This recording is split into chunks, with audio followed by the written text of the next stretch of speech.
Digital इंडियाच्या गप्पा मारल्या जात असताना जमिनीवरची परिस्थिती मात्र भयावह आहे. भंडारा जिल्ह्यात सध्या गरिबांच्या हक्काच्या राशनवर तांत्रिक बिघाडाचं सावट पसरले आहे. ई पॉस मशीनच्या सततच्या तक्रारींमुळे गरिबांना तासनतास रांगेत उभं राहूनही रिकाम्या हाताने परतावं लागत आहे. 20-20 वेळा अंगठा लावूनही मशीन प्रतिसाद देत नसल्याने दुकानदार आणि कार्डधारक यांच्यात वादाचे प्रसंग उद्भवत आहेत. पाहुयात काय आहे हा संपूर्ण प्रकार. भंडारा जिल्ह्यातील स्वस्त धान्य दुकानांसमोर संतापाचा लाव्हा पाहायला मिळतोय. गेल्या 8 वर्षांपासून ई पॉस प्रणाली लागू आहे, परंतु समस्या संपण्याचं नाव घेत नाहीये. सुरुवातीला 2G सिमचा त्रास झाला, आता L1च्या नव्या स्कॅनरने तर कहरच केला आहे. कष्टाने काम करणाऱ्या मजुरांची आणि वृद्धांची अंगठे मशीन स्वीकारत नाहीये. एका कार्डधारकाला किमान 15 ते 20 वेळा प्रयत्न करावा लागतोय, तरीही यश येत नाही. ज्यांच्याकडे मोबाईल आहे त्यांना OTP मिळतोय, परंतु ग्रामीण भागातील त्या वृद्ध माऊलींचं काय, ज्यांच्याकडे साधा मोबाईलही नाही. प्रशासनाच्या या तांत्रिक आतंकामुळे दुकानदारही हतबल झाले आहेत. स्वतःच्या खिशातून पैसे देऊन वायफाय लावूनही यंत्रणा साथ देत नाहीये. सर, ते राशन घ्यायला येतो आम्ही.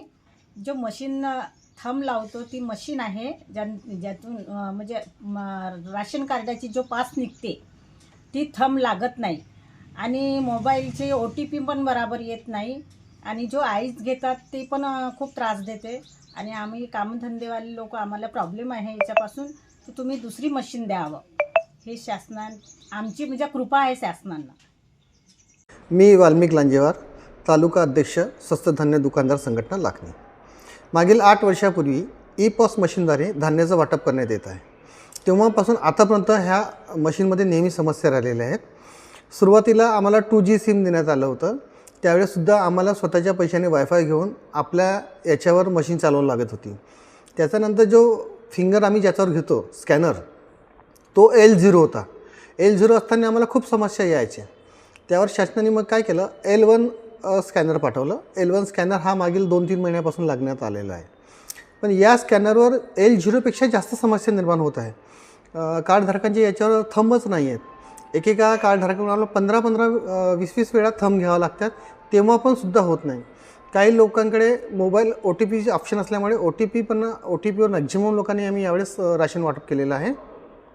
आणि पण ज्यांच्याकडे मोबाईल नसल्यामुळे जे गावखेड्यातले आहेत त्यांना फार समस्या निर्माण झालेली आहे. त्यांचे आयख्यानसुद्धा होत नाही. आणि अशा परिस्थितीत राशन दुकानदारांना आणि कार्डधारकांनासुद्धा दोघांनाही मानसिक त्रास होत आहे, त्यांना शारीरिक त्रास होत आहे. ये जा हे वाढलेले आहेत दुकानदारांच्याकडे आणि ते दुकानदारांना अक्षरशः शिवा देऊन जातात की हे तुमच्या कायचे हा लावला नेहमीचा आहे यशस्वी भानगड. या आपल्या गावठी भाषेत पण सुद्धा शिवा देतात आम्हाला. त्यामुळे आम्हालासुद्धा हा खूप मानसिक त्रास सहन करावा लागत आहे. आम्हाला शासनाला अशी विनंती आहे की त्यांनी या समस्येचे लवकरात लवकर निराकरण करावे आणि आम्हालासुद्धा आणि कार्डधारकांनासुद्धा या संकटातून मुक्त करावे. तांत्रिक प्रगती आणि ही मानवाच्या सुखासाठी असावी, परंतु भंडाऱ्यात ती गरिबांच्या पोटावर मारणारी ठरत आहे. ई पॉस मशीनची ही समस्या सुटणार की प्रशासन याकडे दुर्लक्ष करणार हे पाहणं महत्त्वाचं ठरेल.